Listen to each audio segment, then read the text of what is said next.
Welcome to my pedalboard demo. This video is going to look a little different. I'm a little limited in terms of what I can do with multiple cameras and sound sources and whatnot. So what we're going to have here is you're going to see my pedalboard. The video of me was taken with my iPad. I have a microphone on the amplifier, and then I also have it split out to a Strymon Iridium, and we're going to do a comparison between the two sound sources, which will be at the end of the video. This is basically me just running through the sounds in my main gigging pedal board. This pedal board, my friends call it Pedal Star Galactica because it's kind of ridiculously large, unless you're, on Instagram, in which case it looks like everybody else's pedal board. The reality with this is that it's everything I need to get through a typical cover band kind of gig. For me, most of my gigs are where I'm playing rock, blues, soul, funk, reggae, rockabilly, swing, jazz, a little bit of everything. And I can't get exact sounds, and I'm not really a big fan of modelers and profilers and things like that at this point. I really like these pedals and how it sounds through my amp. So you're going to hear the pedal board, which is based around a Boss ES8 switching system. It's going to go out either to my amp, which is a Suhr Badger 30 with a microphone on it, or it also splits and it goes to a Strymon Iridium and then direct into my recording face. And I use that end of it specifically to go into the house sound. Like, so if I'm on a gig, instead of putting a microphone on my amp, they're getting the Iridium sound direct, and then it goes in everyone's in-ear monitors and all that happy stuff. It also functions as a backup in case my amp dies, which, it happens sometimes. The sound on the Iridium is the punch model with a 412 cabinet, so it kind of sounds like my regular amp. It's not exact, but it's close enough. I set my amp pretty clean, and most of the drive sounds come out of the pedals or the pedals pushing the front end of the amp. I don't have the amp cranked here in the room, so you're getting the amp with the master maybe a quarter of the way up, and the power scaling maybe a quarter of the way up. It still sounds pretty good. If I was to open the amp up and really terrify my neighbors, it would sound a little bit bigger, a little bit throatier. It's a really cool amp, but it can be really loud even though it's only 35 watts. So this is what it sounds like in my garage volumes. If you like this video, hit subscribe and hit the little notification bell so you know when we actually get new content coming out. Most of the stuff that we do here, we do live lessons twice a week, Wednesday nights and Saturday mornings at the moment. We produce backing tracks for you to jam over. I do pre-recorded lessons and then the occasional gear demo, of which this is one of them. All right, so bank one is essentially what I'll use as the first set of the night. We're playing rock and roll, mellower stuff, blues. It's the part where people are not dancing or that much, And for that music, I'll start with the Telecaster. This is my clean sound. There's a little bit of spring reverb from the Eventide H9, and a little bit of tape delay from the Strymon timeline. I've discovered I kind of like the tape delay in the H9 more, but I really like the spring reverb even better. So the majority of the time the H9, until we get to the weirder sounds, is going to be mostly reverb. Starting with the timeline, there's not a lot of mix. It's just enough to make it ambient. So I got a little bit of reverb and a little bit of depth to it. Most of these sounds I can tap in my tempo. All right, and I'll do that during the count off of a tune. These are all set to quarter notes. I have one slightly louder version, just depending on if I need it or not. The two Strymon pedals are set up so that we actually have two sounds per bank. When I start off with bank number one, I've got this clean sound with a little bit of reverb on the H9, and then that small amount of tape delay just for depth. If I want to, the B sound is set up with a little bit more in the way of repeats. And then the Mobius, I've got this sound set up where it's chorus on one side and then flanger on the other. All right, there are other sounds like number 8 here on this is actually just the setup automatically with the chorus. All right, and I'll use that, all that 80s kind of stuff. anything that actually needs chorus, I just got the one set. But if I want to make changes on the fly, I can do that based on how those are set to go. The second patch on this one is the compressor. I like it a lot for, obviously, country kind of lead sound. It's also cool. So here's the regular clean. And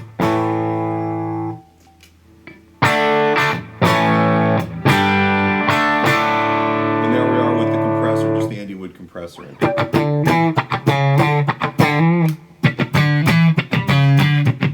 Without.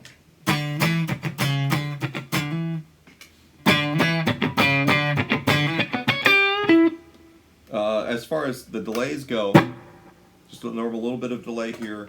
If I want to, I can bring other stuff in. I've got another one of these for a later in the night set, which actually has a slap delay and some other things. The next one here, this is the Blue Note by J Rockett, and it's literally just cleaner, and got a little bit of dirt to it, but not that much. I just want to sound fat on the neck pickup. There's that. There's the compressor. And then there's where...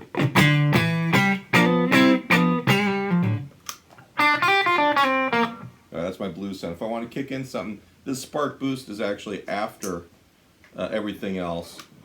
Alright, so I can go... and I can actually hold the foot on it as a momentary, or I can step on it and stay.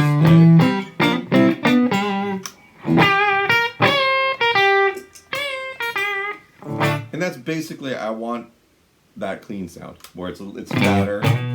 It sounds like the amp's cranked up. It's not really a Marshall. Number 4 in this is the Archer. I'm going, hey, that sounds a lot like the Blue Note. Here's the Blue Note. There's the Archer. The Archer is basically a clon. I like it because it gives me a little bit of that upper mid-range the other pedal doesn't. So if I'm playing rhythm guitar,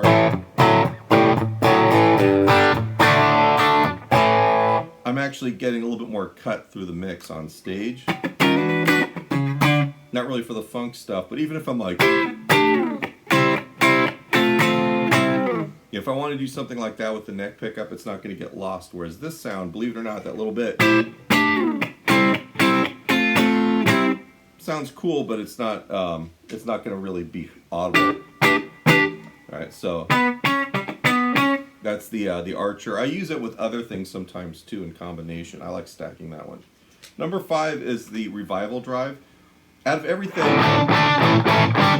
since I've redone this pedal board, I've got all new cables and I've got a buffered output. This has been the most problematic pedal for me. It's really, it's got a lot of stuff on it. And dialing in has been kind of hard. I don't want to get rid of it because out of all these pedals, it's the one that if I get it right, it actually sounds and feels like just another amp channel. And I like that I can clean it up.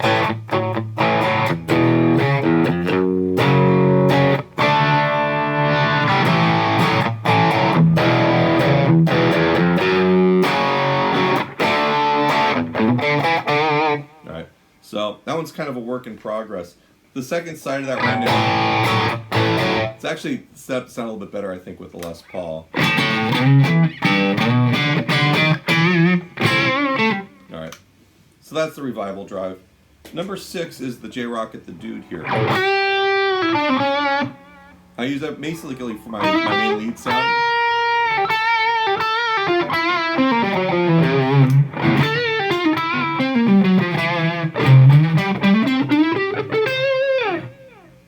Got some extra delays on it. I like it because it's got a little bit of, it's shaped really nicely.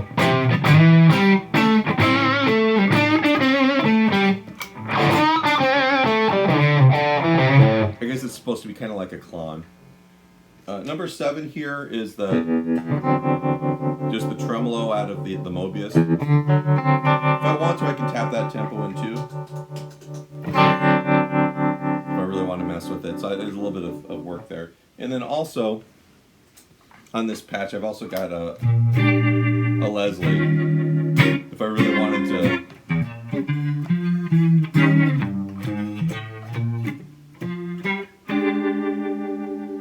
I've got that going on there too.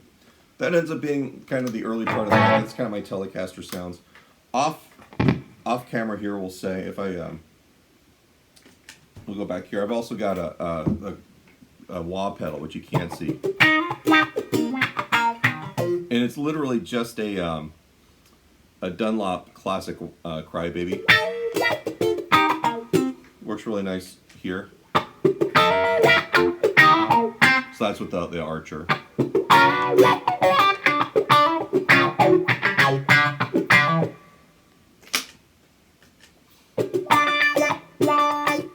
You know, all the funky, that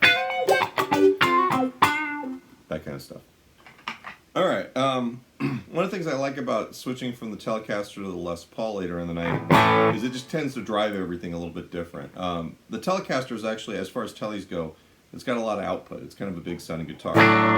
But then this is a little bit different, and this will actually interact with the pedals a little bit differently. All right, so there's just the clean sound. Patch 1. Here's the compressor. Not as in love with the compressor with the humbuckers. They already have a little bit of what we're trying to get out of it. But still kind of cool to have. Here's the blue note with it. I'll be honest that I love that really more with the single coils. But you hear how much more that this guitar with the Burstbucker Pro pickup pushes that lower gain pedal. Here's the Archer with the humbucker.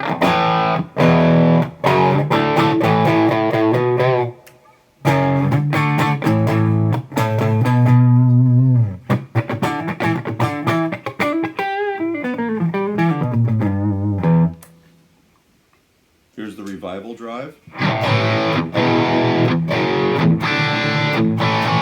It pushes it a little harder than I like, and that's actually the side.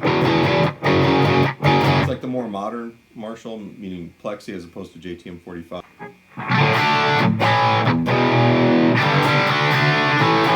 Here's basically the valve rectified, or the older style Marshall.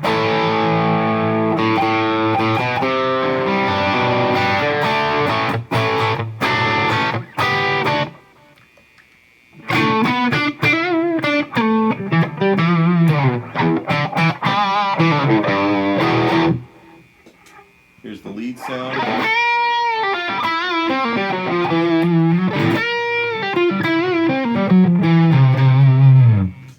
Chorus with this guitar. And so on, tremolo. So later on in the night, there's some tunes that have some kind of more specific sounds. Also, I tend to use fewer clean sounds as the music gets more aggressive. Right. So my bass clean sound is literally the Archer. If I want to, I can always clean it up by rolling the volume back. All right. There's my Revival drive.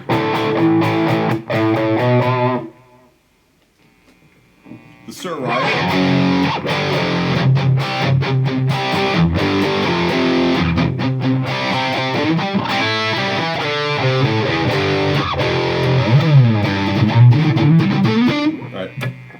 Noisy, but by the time I hit that, by the time we're playing really aggressive music, that ambient noise in the room eats up all that hiss. So it's really,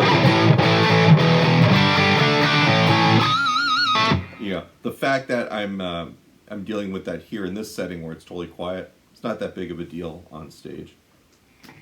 I've got tones that are more specific to tunes like Mr. Brightside by the Killers. That Shut Up and Dan.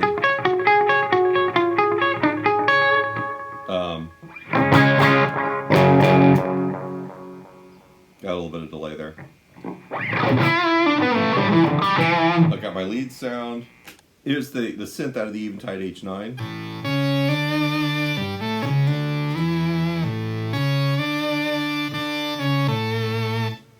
It's a little sensitive. You have to play really clean. A lot of the stuff that I normally do when I solo kind of messes it up. So I'm really playing simple lines.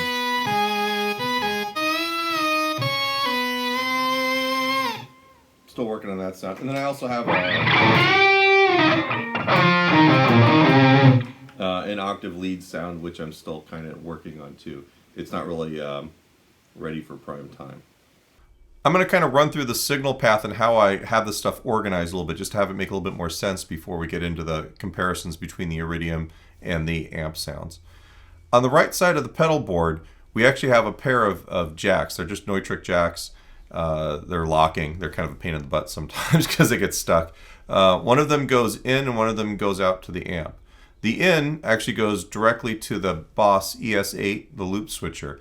And the loop switcher has all of the drive pedals and the MXR Phase 90, which for some reason I forgot to demonstrate in this video, in individual loops. And they can be turned off and on at will. One nice thing about the ES8 is I can also put them in different orders. If I want to stack overdrives or do anything weird like that, I can actually move them around in the signal path.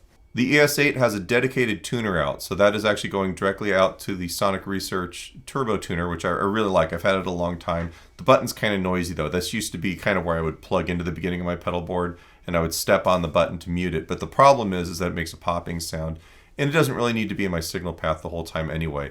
The ES8 with its dedicated tuner out allows me just to leave that in there, and I can actually watch whether or not the notes are in tune while I'm playing, or I can mute the pedal board with the mute button on the ES8 and tune quietly. The ES8 also sends MIDI commands out to the devices that will take them. So I've got the two Strymon devices, the Mobius and the Timeline, the Eventide H9, and even the Strymon Iridium.